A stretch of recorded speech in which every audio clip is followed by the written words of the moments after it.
Hi friends, it's Sarah from Ruffles and Rain Boots, and today we're making an elegant fall shelf-sitting gnome. Look at those big feet. If you'd like to make him, boop, stick around. As always, please like this video so I know that you're here crafting with me. It helps me in the algorithm a lot as well. So speaking of feet, let's go all the way down to these enormous cutie feet. This is a free pattern and we're going to be combining it with the Scandinavian Sweetie's body to make this very elegant guy. So as a reminder, the Scandinavian Sweetie's pattern is one of the best-selling patterns on Ruffles and Rain Boots because it is so versatile. It produces a 7 to 10 inch gnome and it has a lot of fun detail, multiple mittens, feet, bunny feet, arms, hats, all kind of stuff. Look at him. Look at this cutie and the details you can make with him. So as always, you can get the pattern for the Scandi Sweeties and this new boot pattern below. I'm using fur, fleece, cotton fabric for the legs, and then felt for the hat and booties. I'm also going to be using normal gnome making supplies like weight and fill. For this guy, I am sewing him. You can attempt to hot glue as well. I'm going to transfer the pattern to the felt on a fold, and then I'm going to cut it out. I'm also going to transfer the body pattern to fleece and cut that out. And the only reason I chose gray is because it blends in with my Mongolian fur. Now the new parts to this pattern are going to be the legs, 3 inches wide by 10 inches tall. You need 2 of those. And the booties, which you can see here, I'm going to fold over this craft felt and I'm going to cut the booties. So a little portion of this is already connected. So that top 1.5 to 2 inches over there. I'm going to be putting this on my sewing machine, so I'm going to put right sides together on everything and pin them per the patterns. I'm going to take the very long, cool, stripy legs, and I'm going to pin those as well, right sides together.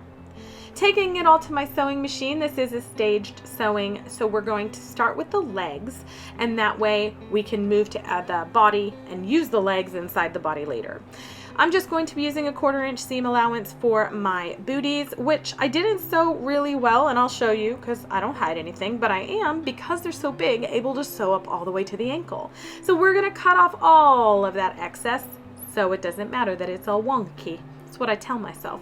All right, so sewing up the body, we're going to follow the Scandinavian Sweeties pattern, but instead of putting the base on, we're going to add our legs first. So I'm using a pencil here just to turn my legs right side out, and I'm going to make sure that that seam, the back seam, is in the middle of the quote back portion of the legs. So I have 2 of them here already. We're going to take the body pattern and fold down the front so you can see a little bit better, pin it or clip it, whatever you can, so it's out of the way.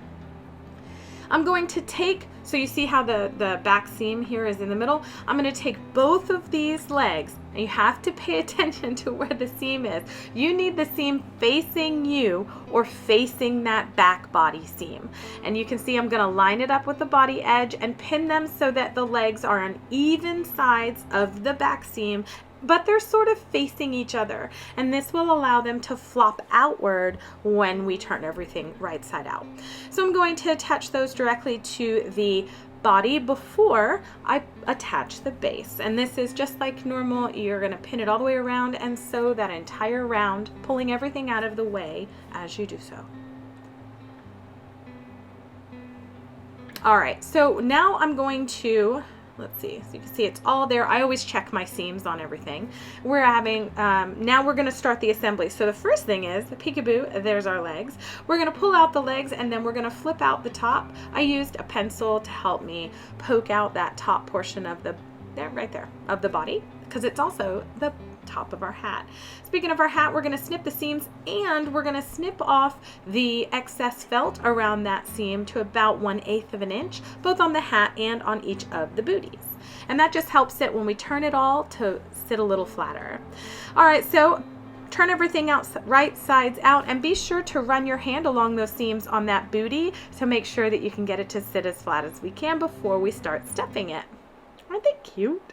Speaking of stuffing, we're going to start with our body and add about a cup of poly beads. These are non-odor and non-moisture absorbing. I don't recommend using food products in your gnomes. All right, so once we have that, we're going to start stuffing.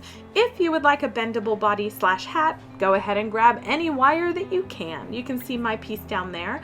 I'm going to stuff the body mostly full, and then I'm going to cut this wire so it has about an inch more than I need, because I'm going to take both the bottom and the top.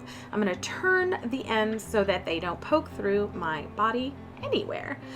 I am going to make sure that I keep that wire towards that back seam so that I can capture it, whether I'm gluing it or sewing it. I want to make sure that it stays in place.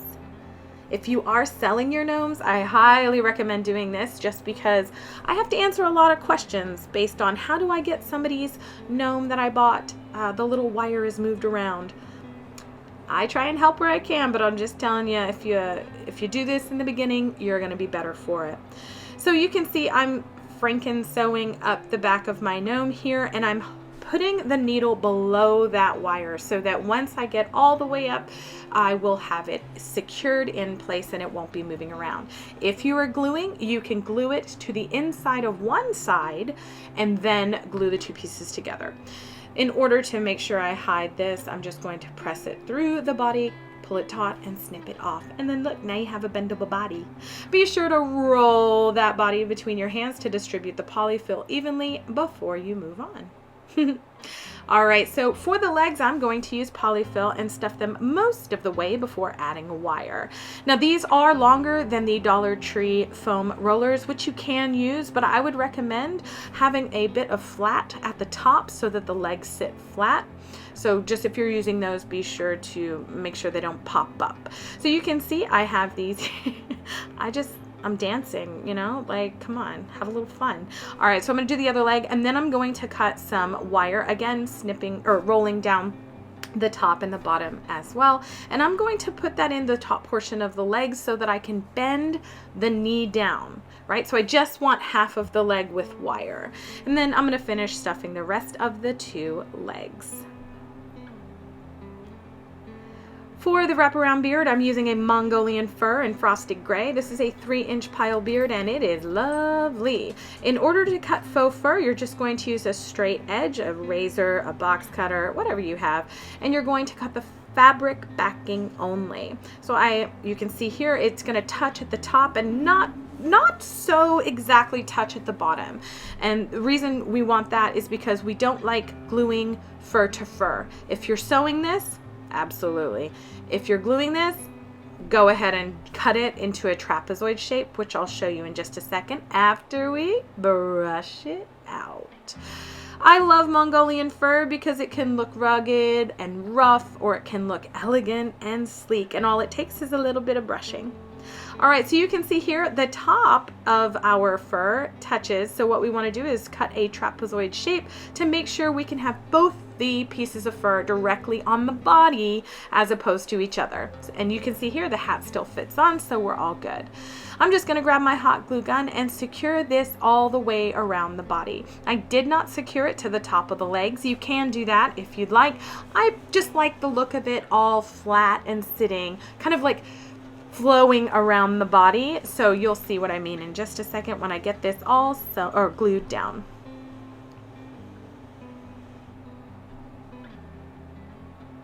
Give him a little brush, and I'm going to add a little bit of extra detail to his hat by cutting some leaves with my Cricut, but the Dollar Tree has some adorable wood leaves right now. So pretty. In order to attach the booties, I'm going to put a generous portion of hot glue right on the inside, squeezing the base of the leg into that pile, and then I'm just adding a little accent of twine, tying it off on the side and securing it with a little hot glue.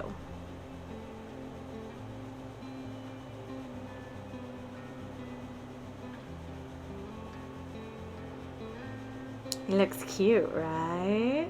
It looks cute. I did it on the other side, and now I'm going to split the fur to its fabric backing, add a generous portion of hot glue, and attach a nose. It can be a clay one like I've made here, or a wood bead wood round, or pantyhose stuffed with fill. All right, so I like the scrunch. I'm going to attach the hat to the front by gluing it to the nose, and then I'm going to attach it in the back by gluing each of my little flaps down to the body directly. And then I'm just going to pull that fur over to hide the back. And look! What do you think? I love this guy. I think he's so elegant. I think he'd be perfect in a bookshelf or hanging off the top of a tiered tray. Let me know what you think in the comments section below. As always, thank you so much for being here. Please like and subscribe for more crafty fun.